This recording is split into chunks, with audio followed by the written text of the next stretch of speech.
Hi, my name is Tara Higginbotham. This is my individual training video on how to make chocolate chip cookies for HIM 2820. Today we are going to be learning how to make chocolate chip cookies from scratch. This is my family's recipe that we're going to be using, and I'm very excited to share this with y'all. The materials we are going to be using today, as you can see in the picture that was taken of me, we're going to need the recipe, which I'll give you on the following slides. You need a working oven. Um, I have a KitchenAid mixer, but you can use a hand mixer as well. Cooling racks, cookie baking sheet pan, which you can see in the picture. It's just a flat pan that's easier to make cookies on. You also need a 1 ounce round scooper. I'm not sure if you can see it in the picture very well, but it's right there next to the white mixing cups, and it helps to measure your cookies out in a very even way. You're also going to use a spatula. Baking paper, if y'all don't bake very often, and I do, it is baking paper that can be heated to a really high temperature, and you put it on top of your pan. But in this instant, we're going to be using it to load our cookies on and off the same pan. Mixing bowls, a variety of sizes, and measuring cups and your teaspoon measuring. You'll see off to the side of the white mixing cups, I have the all-inclusive. It has a tablespoon, a teaspoon, but all I really need is the teaspoon. And you need your ingredients. Like our materials list, some of the ingredients we're going to be using today, we're going to need butter, salted butter, to be more specific. You do not want to use unsalted butter in cookies. You're also going to need regular table salt. You can use kosher salt, but it will leave your cookies more grainy. You need brown sugar and white sugar. You can use unprocessed sugar if you choose. There's really not a difference. I just use regular white sugar. All-purpose flour, any brand, vanilla extract, baking soda, raw eggs, and semi-sweet chocolate chips. The picture in front of you is me in my kitchen, and it shows the ingredients laid out, so you guys kind of get a visual representation of what that is.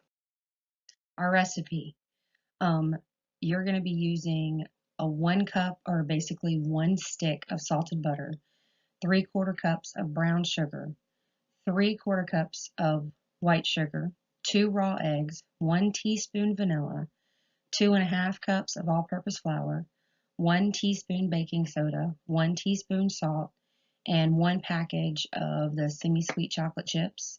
You can also vary your chocolate chips if you'd like. I put semi-sweet chocolate chips because that's what the recipe calls for, but generally I use half milk chocolate chips and half semi-sweet chocolate chips. It'll make a full package, but that's how I prefer to make my chocolate chip cookies. Things to set you up right. First of all, preheat or set your oven to preheat at 350 degrees Fahrenheit.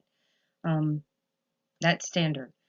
One of the things that I do is I pre-measure all of my ingredients. So I use a bunch of little bowls, as you can see in the picture, and I put my flour in a bowl, my salt in a bowl, my baking soda, my sugar, my brown sugar.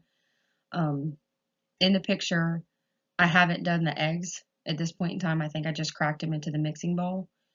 But setting your ingredients up means you can grab and go very fast, and you don't have to stop and measure your ingredients back out.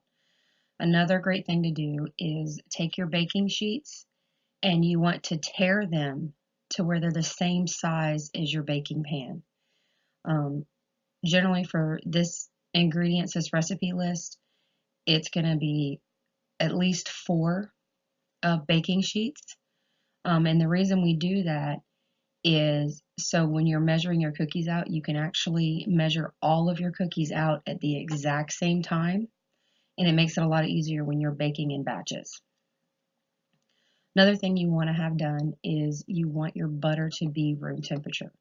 We call it soft butter, but hard butter will make your batter, it'll make your batter come out very grainy. It'll have to melt before your batter comes out correctly. Now, how you make your batter. So the fun stuff playing with the mixer. In a separate, larger mixing bowl, you want to mix your all-purpose flour, your baking soda, and your salt, and just use a spoon to stir it up so it's mixed together. Set it off to the side. In the mixing bowl itself, you want to put your brown sugar, your white sugar, your 2 raw eggs, you want to crack them, your teaspoon of vanilla, and you want to set your mixer on low or medium, and you want to get that started to mix. And when that's mixed all together, the eggs are fully integrated with the sugar and the vanilla, and you don't see any more of the yellow yolk, you want to start adding your the 3 ingredients that you put in the mixing bowl, and you want to add it pretty slowly. Now in the picture it doesn't show, but I have an attachment that I can dump dry ingredients in my mixer, but you can just use your hand, or you can use a spoon, or you can use a spatula, and you want to put it in your mixer slow enough that it's mixing all the ingredients, and that's usually set on medium at that point in time. And then that's going to mix itself, and then you're going to get a fully integrated batter.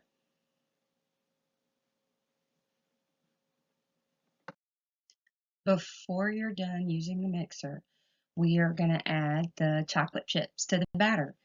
Now, in the previous slide, you'll see a picture where I had my chocolate chips in a bowl, but you can just add them for a bag. It doesn't matter. You want to put your mixer on low, whether you're using like a KitchenAid mixer or a regular hand mixer. Leave it on low. You add the chocolate chips in pretty slowly, and you want to make sure that they're fully mixed in with your batter. When you're done, like in this picture, I lifted my mixer and I used a spatula to get all the excess batter stuck on it.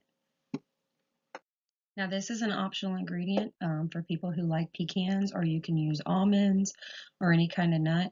When you're adding the chocolate chips, you can add a cup of pecans, or you can add a cup of walnuts, or you can add a cup of almonds.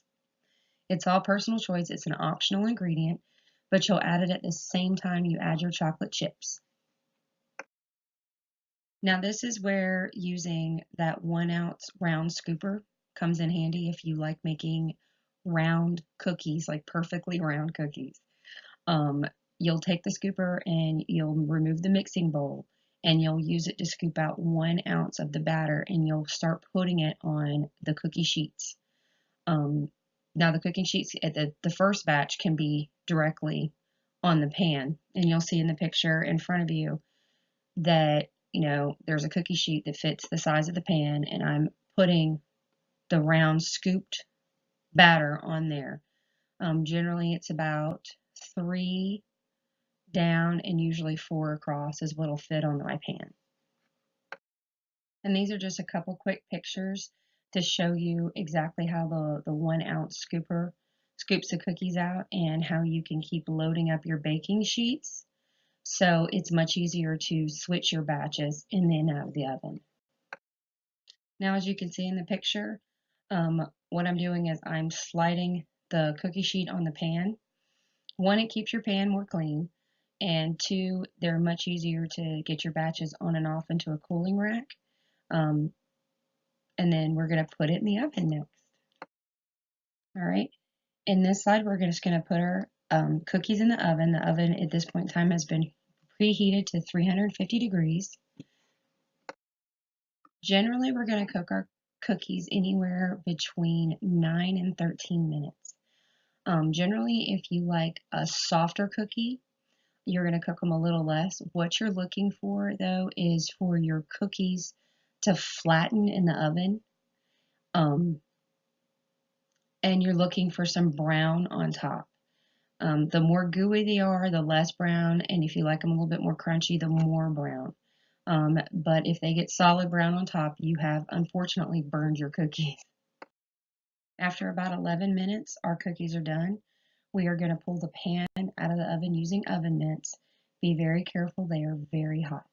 Get the pan out of the oven. Maneuver the pan with your oven mitts on your hands over to the cooling racks on the counter.